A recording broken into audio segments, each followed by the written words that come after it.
ये भगवान श्री राम के अयोध्या वापस आने के बाद एक मजेदार कथा है जिसे आप पूरा सुने बगैर रह नहीं पाओगे। इसमें बहुत मजा आने वाला है। तो चलिए अब शुरू करते हैं। जब राम जी रावण का वध करके वापस आए तो अयोध्या में खूब जश्न मनाया गया था। तभी राजा जनक जी ने एक पत्र लिखा। हे प्रभु श्री राम जी, 14 वर्ष बाद आप वन से आए हो। आप में तो जनकपुर के प्राण हैं ही, परंतु हमारी जो लाली है वह तो हमारी प्राण है। समस्त जनकपुर वासी आप दोनों युगलों को कुछ दिन के लिए जनकपुर बुला रहे हैं कि आप कुछ दिन यहाँ आराम करने आओ। और हाँ, आप अकेले नहीं आना, आप अपने तीनों भैयाओं को और तीनों लाली को और अपनी समस्त सेना हनुमान जामवंत सभी को लेकर आओ। हमें कुछ दिन सेवा करने का अवसर प्रदान करें। इतना लिखा। फिर अपने एक दूत से अयोध्या पहुंचाया। उस समय श्री राम जी सभा में बैठे थे। जैसे ही राजा जनक का पत्र आया, श्री राम जी बोले, प्रिय हनुमान, इस पत्र को पढ़कर सुनाओ, क्या लिखकर भेजा है। हमारे ससुर जी ने फिर हनुमान जी ने पत्र पढ़कर सुनाया। हे प्रभु श्री राम, आपको और पूरी सेना को और तीनों मैया को और तीनों भैयाओं को महाराज जनक जी अपने यहाँ बुला रहे हैं। बोले आकर कुछ दिन आराम करो यहाँ। ये सुनकर सभी बंदर उछलने लगे, सभी आपस में बातें करने लगे। जय हो राजा जनक की। अब हम सब जाएंगे, बढ़िया आराम करेंगे और खूब अपने शरीर की सेवा कराएंगे। बहुत युद्ध करके आए हैं रावण की सेना से, बढ़िया मालपुआ खाने को मिलेगा। राम जी की बारात में तो हम नहीं जा पाए, लेकिन बारात की चर्चा हमने सुनी थी। सारे बानर बहुत खुश हो गए। बानरों की उत्सुकता देखकर राम जी बोले, शांत हो जाओ सभी। अब हमारा निर्णय यह है कि जनकपुर हमारी ससुराल है और कहीं भी नाक कट जाए चलता है, लेकिन ससुराल में नाक ऊंची रहनी चाहिए। इन सभी बातों को ध्यान में रखते हुए हमने सोचा है कि हम जाएंगे। भरत, लक्ष्मण, शत्रुघ्न सभी जाएंगे, चारों बहुएं जाएंगी, कुछ वरिष्ठ लोग जैसे जामवंत जी, हनुमान जी और अंगद जी जाएंगे।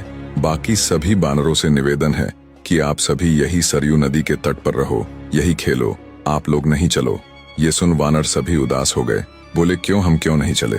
आप लोगों का स्वभाव ऐसा ही है, किसी से भी छीन कर खा जाते हो, कहीं पर भी मल मूत्र त्याग देते हो, कहीं भी उछल कूद करते हो, डाले तोड़ देते हो, वन उजाड़ देते हो। जनकपुर हमारी ससुराल है।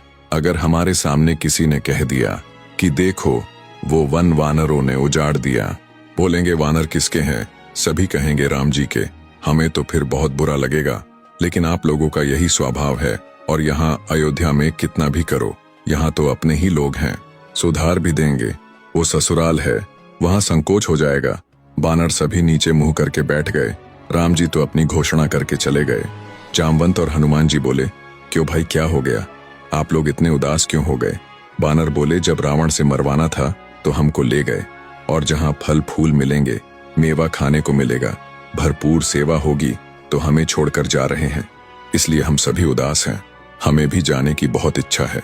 जामवंत जी ने हनुमान जी से कहा, आप जाकर निवेदन करो। अरे हम कुछ नहीं कहेंगे, हमारे तो वो स्वामी है, उनकी आज्ञा हमारे लिए सर्वोपरि है। आप बड़े हो, आप जाकर बात करो। फिर जामवंत जी राम जी के पास गए। बोले, सब बानर बहुत उदास हो गए हैं, आप ऐसा मत करो। प्रभु, मैं जिम्मेदारी लेता हूँ, एक पत्ता भी किसी वृक्ष का नहीं टूटेगा।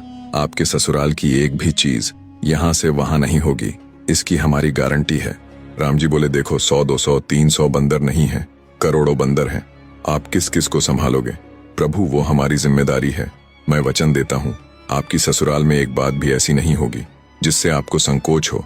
राम जी बोले, तो ठीक है, आपकी जिम्मेदारी है। फिर जामवंत जी बाहर आए और सभी से बोले, राम जी राजी हो गए हैं सभी को ले जाने के लिए। इतना सुन बंदर फिर से उछलने लगे। जय हो राजा रामचंद्र की, जय हो जामवंत जी की। लेकिन सभी ध्यान से सुनो, मैंने जिम्मेदारी ली है, एक पत्ता भी नहीं टूटना चाहिए जनकपुर के किसी वृक्ष का। बानर बोले, हाँ बिल्कुल नहीं टूटेगा, आप तो आज्ञा करो कैसे चलना है। सुनो, मेरे से पूछे बगैर कुछ नहीं करना है, जब मैं बोलूं तभी कुछ बोलना, मेरे से पूछे बिना कहीं पर बैठना भी नहीं है, और जब मैं चलूं तो चलना है, और जब सोऊं तो सोना है, मतलब सीधा है, जैसा मैं करूं वैसा ही हो। सभी बानरों ने हामी भर ली। इधर राम जी को विश्वास नहीं हो रहा था कि जामवंत जी इतने सारे बंदरों को कैसे संभालेंगे।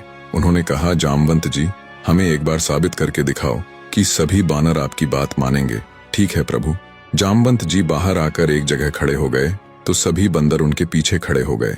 जामवंत ने अपना उल्टा हाथ उठाया तो सभी बानरों ने अपना उल्टा हाथ उठा लिया। जामवंत जी हंसे तो सभी बंदर हंसने लगे। जामवंत जी खांसे तो जिन बंदरों को खांसी भी नहीं आ रही है तो जबरदस्ती खांस रहे हैं। राम जी ने देखा तो खुश हो गए, बोले ठीक है, अब चलते हैं जनकपुर। तुरंत पूरे अयोध्या में तैयारी हुई। सभी बानरों के लिए जामवंत जी ने वस्त्र सिलाए, सभी को एक जैसे वस्त्र बनवाया। जैसे ही उन्हें लाकर दिया सभी बड़े प्रसन्न। सभी ने नकल कर झट से कपड़े पहन लिया और अगले दिन सभी चल पड़े जनकपुर की ओर। जिस भी नगर गांव से निकलते सभी पुष्प वर्षा कर रहे हैं। विशाल सेना राम जी की चल रही है। सबसे मजे की बात तो ये थी कि इस पूरी सेना का सबसे केंद्र बिंदु था वानरों की परेड। सभी के मुखिया थे जामवंत। बिल्कुल जामवंत को देखकर चलते। अगर जामवंत जी इधर देखे तो सभी बानर इधर देखने लगते। जैसे ही जनकपुर की धरा में प्रवेश किया, दूर से ही समझ आने लगा कि प्रभु श्री राम आ रहे हैं। सारी तैयारियां तो पहले से ही थीं। आते ही बालकनी में खड़ी सभी मैयाएं राम जी की बलैयां लेने लगीं। हमारे दामाद जी आए हैं।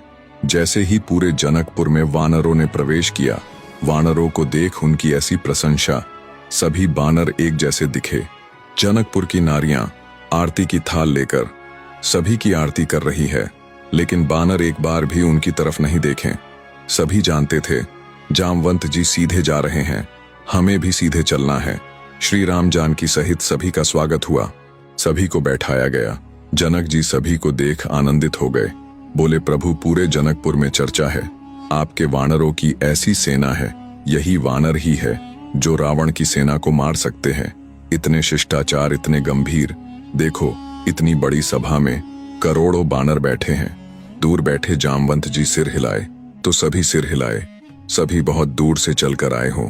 सभी के भोजन प्रसादी की व्यवस्था है, आप सभी आसन ग्रहण करें। सभी बानर चौकी में बैठ गए।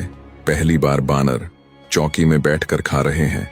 सभी के लिए सोने की थाली, चांदी की कटोरी। सभी मन से बहुत खुश थे, लेकिन बानर थाली में नहीं देख रहे हैं, सभी जामवंत को देख रहे हैं। पूरी थाली में सभी प्रसाद रखा है। फलों की एक थाली अलग रखी गई थी। दूर खड़े सभी लोग देखे बानरों के आगे कितने स्वादिष्ट भोजन रखे हैं, लेकिन बानर है कि थाली में ही नहीं देख रहे हैं। सभी आपस में बतिया रहे थे। इसके बाद जामवंत ने जल लिया और थाली में फेर कर बोले, अन्नपूर्ण सदा पूर्ण। सभी बानरों ने वैसा ही किया। जामवंत जी थाली के आगे हाथ जोड़े। सभी बानरों ने हाथ जोड़ लिया। सभी कुछ राजा जनक देखें, बोले राम जी मान गए, क्या अद्भुत सेना है। राम जी भी हल्की मुस्कान किए और धीरे धीरे भोजन पा रहे हैं। सोचे लाज बची रहे जितनी देर है। सभी प्रसाद पा रहे हैं।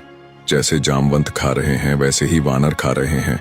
जितनी दाल जामवंत जी डालते उतनी ही दाल सभी वानर डालते। सभी देखकर आनंद ले रहे थे। थोड़ी देर बाद जामवंत जी की नजर पड़ी आम पर। जामवंत जी ने जैसे ही आम उठाया, सभी बानरों ने आम उठा लिया। अब जामवंत जी ने आम को थोड़ा दबाया, देखना चाहा कितना पका आम है। उनके जोर लगाते ही आम की गुठली निकलकर उछल गई।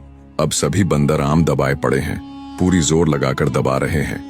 आम की गुठली उछलनी चाहिए, क्योंकि जामवंत जी की गुठली उछली है। जब सभी ने अपना अपना जोर लगाया तो सभी की गुठली उछली।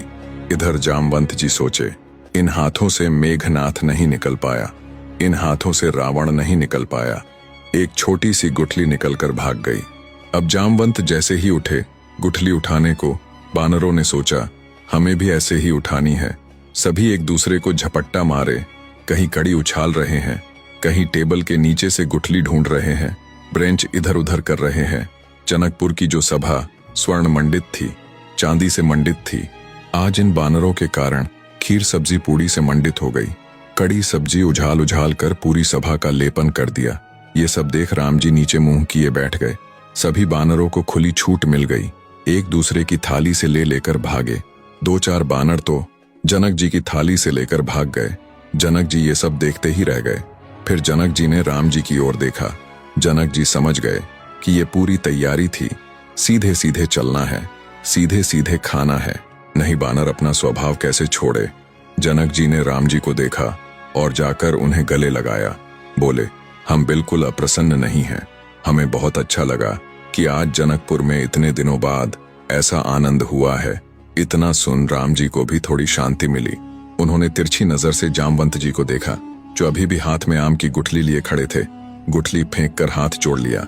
राम जी ने हल्की स्माइल की तो जामवंत जी समझ गए कि आज बच गए, और विचार किया, अब आगे ऐसा कभी नहीं करूंगा। जिसकी सेना वही संभाले। इतनी विशाल सेना को उनके अलावा और कोई नहीं संभाल सकता। ये एक मजेदार कहानी आपको कैसी लगी? सुनने में आनंद आया कि नहीं? अगर कहानी अच्छी लगी हो तो प्रेम से प्रभु श्री राम की जय जरूर लिखते जाना, और आप अपना तर्क भी कमेंट में साझा कर सकते हो। मुझे पढ़कर बहुत खुशी होगी। और आगे किसकी कहानी सुनोगे उसे भी बताते जाना। वीडियो देखने के लिए आप सभी का धन्यवाद।